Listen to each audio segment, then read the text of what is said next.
नमस्कार प्रिय विद्यार्थियों, मैं देव सर आपका बहुत बहुत स्वागत करता हूं आपके अपने इस प्यारे यूट्यूब चैनल रैंक दिशा एकेडमी पर।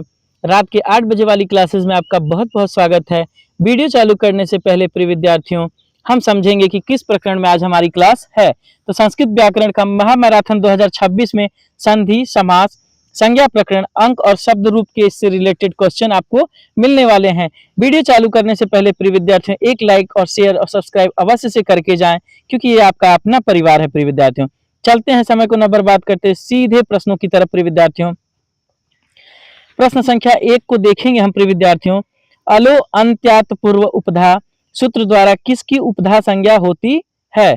जल्दी से बताएंगे इस प्रश्न का सही उत्तर क्या हो जाएगा। प्रिय विद्यार्थियों, अलो अंत्यात पूर्व उपधा सूत्र से किसकी उपधा संज्ञा होती है? अंतिम अल से पूर्व वर्ण की, अंतिम अल की, उपधायमान वर्ण की, अचो के मध्य वर्ण की। जल्दी से बताएंगे इस प्रश्न का सही उत्तर क्या हो जाएगा। प्रिय विद्यार्थियों, प्रश्न संख्या 1 का सही उत्तर हो जाएगा ऑप्शन नंबर ए के हम साथ जाएंगे कि अंतिम अल से पूर्व वर्ण की उपधा संज्ञा हो जाएगी। प्रिय विद्यार्थियों, चलते हैं हम प्रश्न संख्या 2 की तरफ। बेहद प्रीवियस ईयर क्वेश्चन को, जो बेहद रिपीटेड क्वेश्चन है, उन्हीं को शामिल किया गया है प्रिय विद्यार्थियों। और ये ऐसे प्रश्न है प्रिय विद्यार्थियों जो कि किसी न किसी साल आते रहे हैं। चलेंगे प्रश्न संख्या 2 की तरफ। हरे अव में कौन सी संधि है और इसका विधायक सूत्र क्या होगा? जल्दी से बताएंगे प्रिय विद्यार्थियों। कमेंट सेक्शन के माध्यम से उत्तर को कमेंट करते चलेंगे और लास्ट में सारे विद्यार्थी अपना अपना स्कोर बता के जाएंगे कि किसका कितना स्कोर चल रहा है।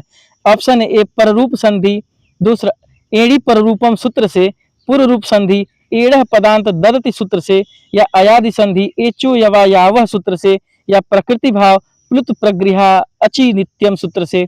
जल्दी से बताएंगे इस प्रश्न का सही उत्तर क्या हो जाएगा। प्रिय विद्यार्थियों, तो प्रश्न संख्या 2 का सही उत्तर हो जाएगा ऑप्शन नंबर बी, अरे अव में कौन सी संधि है? प्रिय विद्यार्थियों, पूर्व रूप संधि और एड़ पदांतादति सूत्र से इसका संधि विधायिका सूत्र से बन जाता है। प्रिय विद्यार्थियों, चलेंगे अब हम प्रश्न संख्या 3 की तरफ। प्रिय विद्यार्थियों, चक्रपाणी पद में कौन सा समास है और इसका अलौकिक विग्रह क्या होगा? जल्दी से बताएंगे प्रिय विद्यार्थियों, इसका अलौकिक विग्रह क्या होगा। प्रश्न संख्या 3 का उत्तर क्या होगा? बहुव्रीहि समास प्लस चक्र सु प्लस पाणी सु तत्पुरुष समास, चक्र प्लस आम पाणी प्लस सु, बहुव्रीहि समास चक्र प्लस चक्रटा प्लस पाणी सु, अव्ययी भाव समास चक्र सु प्लस पाणी डी। जल्दी से बताएंगे इस प्रश्न का सही उत्तर क्या हो जाएगा। ऑप्शन नंबर इस प्रश्न का हो जाएगा ऑप्शन नंबर ए, चक्रपाणी में। ध्यान रखिएगा प्रिय विद्यार्थियों, हमेशा बहुव्रीहि समास होता है, अर्थात किसकी बात कर रहा है? चक्रपाणी।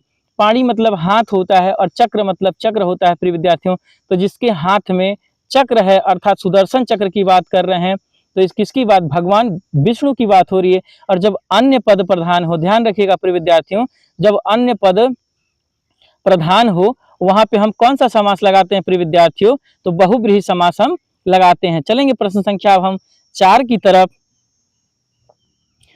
पति शब्द का सप्तमी विभक्ति एक वचन में शुद्ध रूप क्या बनता है? जल्दी से बताएंगे इस प्रश्न का सही उत्तर क्या हो जाएगा। प्रिय विद्यार्थियों, पतौ, पत्यो, पत्ये, पतीना। पति शब्द का सप्तमी विभक्ति एक वचन शुद्ध रूप क्या बनता है? जल्दी से बताएंगे इस प्रश्न का सही उत्तर हो जाएगा प्रश्न संख्या 4 का ऑप्शन नंबर बी हो जाएगा, पत्यो बनता है। प्रिय विद्यार्थियों, ध्यान रखेंगे प्रश्न संख्या 4 का ऑप्शन नंबर हम बी के साथ जाएंगे। चलेंगे प्रश्न संख्या 5 की तरफ। प्रिय विद्यार्थियों, बेहद इंपॉर्टेंट क्वेश्चन को लगाइए विद्यार्थियों।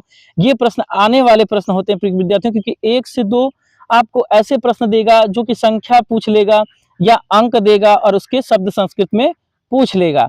तो संस्कृत में संख्या 99 को शुद्ध रूप से क्या नहीं कहा जाता? ध्यान रखिएगा, यहाँ अंडरलाइन किया है प्रिय विद्यार्थियों, नहीं कह रहा है। ध्यान रखिएगा, ऐसे प्रश्न आते हुए गलत हो जाते हैं, इसलिए प्रश्न हमको अच्छे से पढ़ना है। ठीक, नव नेवेतति उनशतम एकोनशतम एकान्नशतम। जल्दी से बताएंगे प्रिय विद्यार्थियों, प्रश्न संख्या 5 का सही उत्तर हो जाएगा प्रिय विद्यार्थियों। तो नव नेविति ये इस प्रश्न का उत्तर नहीं होगा, बाकी उनशतम होता है, एकोनशतम होता है, एकान्नशतम होता है प्रिय विद्यार्थियों, या फिर शतक से एक कम हो गया। ठीक है प्रिय विद्यार्थियों, या उनशतम 99 हो गया प्रिय विद्यार्थियों। चलेंगे हम प्रश्न संख्या 6 की तरफ। निम्नलिखित में से किन वर्णों पर किन वर्णों की परसन्निकर्षः सूत्र से संज्ञा होती है? ध्यान रखेंगे प्रिय विद्यार्थियों, इस प्रश्न का सही उत्तर कमेंट सेक्शन के माध्यम से कमेंट जरूर करेंगे। अत्यंत समीपवर्ती वर्णों की, दूर स्थित वर्णों की, स्वर रहित व्यंजनों की, समान स्थान वाले वर्णों की। जल्दी से बताएंगे परसन्निकर्षः प्रिय विद्यार्थियों, इस प्रश्न का सही उत्तर क्या हो जाएगा? प्रश्न संख्या 6 का उत्तर बताएंगे प्रिय विद्यार्थियों। देखिए परसन्निकर्षः कह रहा है, ध्यान रखिए, अगर अर्थ पे भी ध्यान जाएगा तो इस प्रश्न का आपको उत्तर मिल जाएगा। सन्निकर्षः जो अत्यंत निकट हो प्रिय विद्यार्थियों, या जो अत्यंत समीप हो, तो जब समीपता के अर्थ में वाले वर्ण होते हैं उन्हीं के लिए ये परसन्निकर्षः सूत्र से क्या होता है? संज्ञा हो जाती है। चलेंगे अब हम प्रश्न संख्या 7 की तरफ प्रिय विद्यार्थियों। तल्य में तल्य का संधि विच्छेद क्या होगा और इसमें कौन सा सूत्र प्रवृत्त हुआ है? जल्दी से बताएंगे। ऑप्शन नंबर ई तद प्लस लयः तोरली संधि, तत् प्लस लयः झला जसोवंत सूत्र से, तल प्लस लयः हलो अनंतराह से, तन प्लस लयः अनुस्वारस्य यई। जल्दी से बताएंगे प्रिय विद्यार्थियों, प्रश्न संख्या 7 का सही उत्तर बताएंगे। तो जो तल्लय है जिसमें ल की आवृत्ति प्रिय विद्यार्थियों 2 बार है, तो इसमें तोरली संधि हो जाएगा और इसका सही संधि विच्छेद हो जाएगा तद प्लस लय हो जाएगा प्रिय विद्यार्थियों। चलेंगे हम प्रश्न संख्या 8 की तरफ। द्वियमुनम पद में न द्वियमुनम पद में न नदीभिष्ट सूत्र से कौन सा समास सिद्ध होता है प्रिय विद्यार्थियों? द्विगु समास, अव्ययी भाव समास, द्वंद्व समास, बहुब्रीहि समास। जल्दी से बताएंगे हमको प्रश्न संख्या 8 का सही उत्तर क्या हो जाएगा प्रिय विद्यार्थियों? तो द्वियमुनम पद में न नदीभिष्ट सूत्र से कौन सा समास होगा प्रिय विद्यार्थियों? अव्ययी भाव समास होता है। ऑप्शन नंबर बी के साथ जाएंगे प्रिय विद्यार्थियों। ध्यान रखिएगा, बेहद इंपॉर्टेंट प्रश्न है, इसलिए वीडियो के लास्ट तक जरूर से बने रहिएगा प्रिय विद्यार्थियों, क्योंकि यही सब प्रश्न इस बार आने वाले हैं, क्योंकि ये रिपीटेड क्वेश्चन भी हैं और कठिन स्तर के भी प्रश्न हैं। चलेंगे हम प्रश्न संख्या अब 9 की तरफ प्रिय विद्यार्थियों। वारी जिसको जल कहते हैं प्रिय विद्यार्थियों, शब्द का तृतीया विभक्ति एक वचन रूप क्या होगा? वारिणा, वारिणे, वारिण्या, वारिणा। जल्दी से बताएंगे प्रिय विद्यार्थियों, प्रश्न संख्या 9 का सही उत्तर क्या हो जाएगा? तो वारी शब्द का तृतीया विभक्ति एक वचन रूप हमेशा वारिणा बनता है प्रिय विद्यार्थियों। एकदम इंपॉर्टेंट लगाइएगा इसको, 1-2 क्लास में और अभी हम शामिल करेंगे प्रिय विद्यार्थियों, क्योंकि ये बहुत एकदम समीपता, इसके मतलब कह सकते हैं कि एकदम समान ऑप्शन के साथ ये आता है, इसलिए इसके गलत होने के चांसेस बहुत ज्यादा रहते हैं प्रिय विद्यार्थियों। चलेंगे अब हम प्रश्न संख्या 10 की तरफ प्रिय विद्यार्थियों। चतुश्चत्वारिंशत् किस संख्या का बोध कराता है प्रिय विद्यार्थियों? ध्यान रखिएगा, प्रश्न संख्या 10 की बात कर रहा है। तो चतुश्चत्वारिंशत् मतलब 40 और क्या कह रहा है? 4 किसका बोध करा रहा है प्रिय विद्यार्थियों? 44 संख्या, ऑप्शन नंबर बी के साथ हम जाएंगे, ये 44 का बोध करा रहा है। चलेंगे हम प्रश्न संख्या 11 की तरफ प्रिय विद्यार्थियों। तुल्यास्य प्रयत्नम, ध्यान रखिएगा, तुल्यास्य प्रयत्नम सूत्र से वर्णों की कौन सी संज्ञा होती है प्रिय विद्यार्थियों? तो तुल्यास्य प्रयत्नम की हमेशा सवर्ण संज्ञा होती है, जैसे अ प्लस अवर्ण हो गए तो इनकी कौन सी संज्ञा हो जाती है प्रिय विद्यार्थियों? सवर्ण संज्ञा हो जाती है। तो तुल्यास्य प्रयत्नम सूत्र से ही सवर्ण संज्ञा होती है। ध्यान रखिएगा, स्क्रीनशॉट लेके चलिएगा, वीडियो में लास्ट तक बने रहें प्रिय विद्यार्थियों। सारे महत्वपूर्ण प्रश्नों की श्रृंखला आज इस वीडियो में कवर कर दी जाएगी। प्रश्न संख्या 12 की तरफ चलेंगे। वागीश में जसत्व संधि हुई है, इसका सही संधि विच्छेद बताएं। प्रश्न संख्या 12 की तरफ हम चलेंगे प्रिय विद्यार्थियों। तो वाग प्लस ईशः बिल्कुल नहीं होगा प्रिय विद्यार्थियों। वाग प्लस ईशः, वांग प्लस ईशः, वाच प्लस ईशः। तो प्रश्न संख्या 12 का सही उत्तर हो जाएगा ऑप्शन नंबर बी, वाक प्लस, ध्यान रखिएगा प्रिय विद्यार्थियों, ईशः और ईशः। ध्यान रखिएगा, एक चीज में से ध्यान रखिएगा प्रिय विद्यार्थियों कि आपसे फंसाता कहाँ है प्रिय विद्यार्थियों?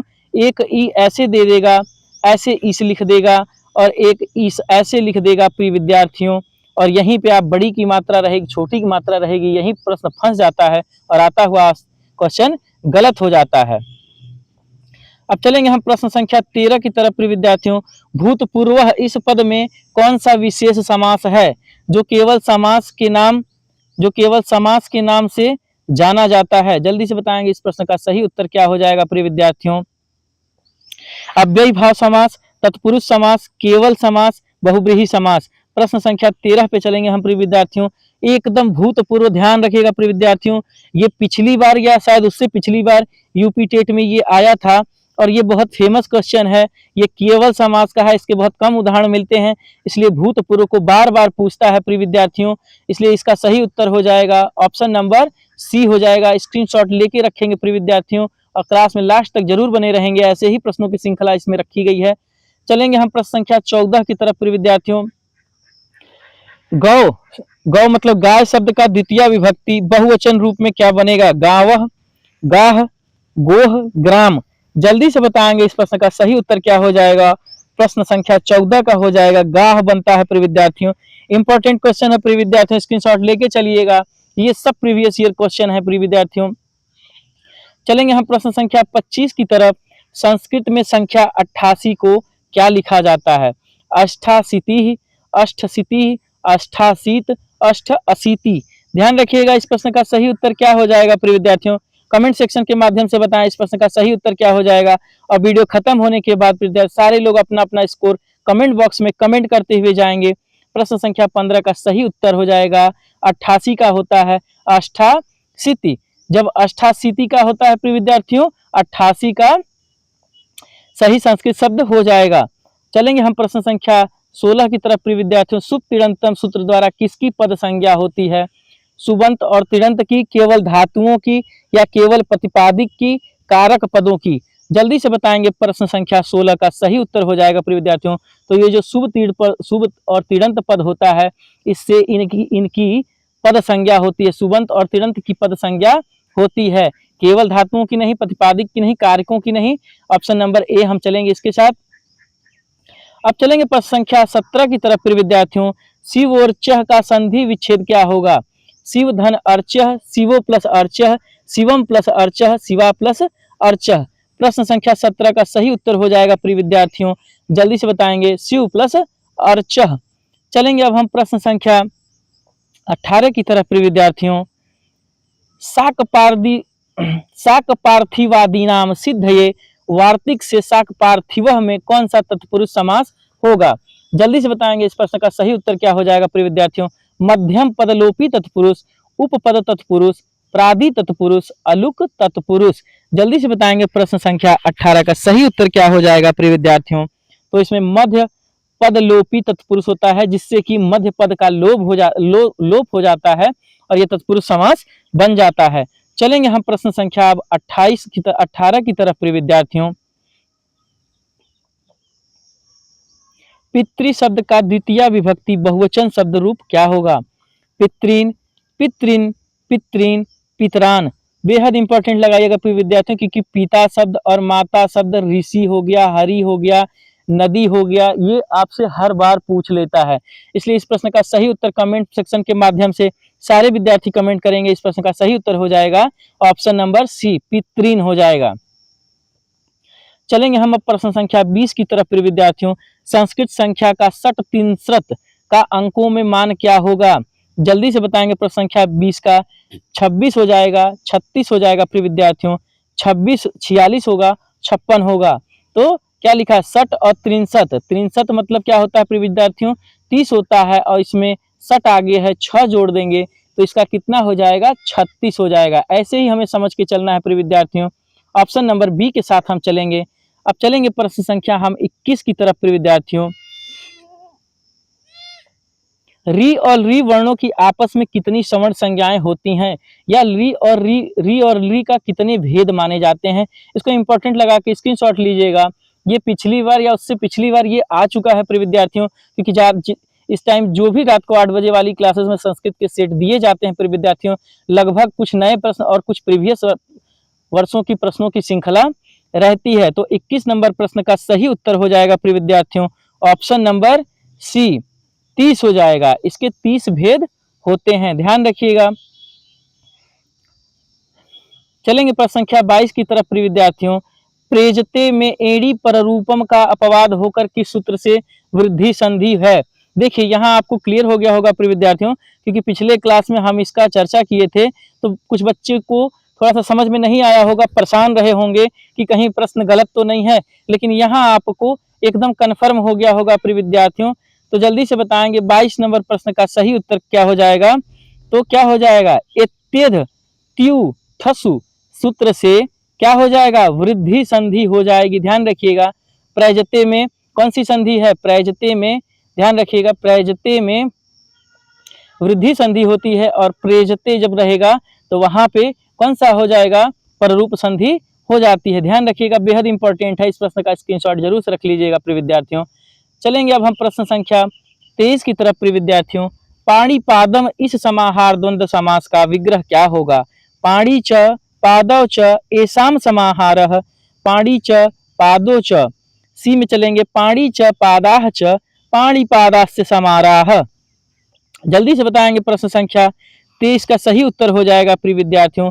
तो पाणिपादम में जो समाहार द्वंद्व समास बनेगा वो क्या बनेगा, ऑप्शन नंबर ए बनेगा, पाणी च पादौ च एसाम समाहारः। इसे आपका पाणिपादम का द्वंद्व समास बन जाएगा प्रिय विद्यार्थियों। चलेंगे हम अब प्रश्न संख्या 25 की तरफ प्रिय विद्यार्थियों। राजन शब्द का षष्ठी विभक्ति बहुवचन रूप क्या होगा, राज्ञाम, राजानाम, राजनम, राज्ञाम। जल्दी से प्रश्न संख्या 24 का सही उत्तर बताएंगे प्रिय विद्यार्थियों। तो इस प्रश्न का सही उत्तर हो जाएगा ऑप्शन नंबर डी हो जाएगा प्रिय विद्यार्थियों। चलेंगे हम प्रश्न संख्या 25 की तरफ। संख्या त्रयोदश का सही अर्थ क्या होगा प्रिय विद्यार्थियों, प्रश्न संख्या 25 का बताएंगे। तो त्रय मतलब कितना होता है, 3 होता है प्रिय विद्यार्थियों, और 10 मतलब 10 होता है, तो 10 प्लस कितना होगा, 13 हो जाएगा प्रिय विद्यार्थियों। इस प्रश्न का ऑप्शन नंबर क्या सही हो जाएगा, बी सही हो जाएगा प्रिय विद्यार्थियों। चलिए प्रिय विद्यार्थियों मिलते हैं कल रात को 8 बजे वाली क्लासेस में, तब तक के लिए धन्यवाद प्रिय विद्यार्थियों। वीडियो को प्लीज एक लाइक शेयर अवश्य से करके जाएं और बेल आइकन को जरूर से दबा लें, जिससे कि वीडियो की नोटिफिकेशन आपको मिलती रहे। धन्यवाद प्रिय विद्यार्थियों।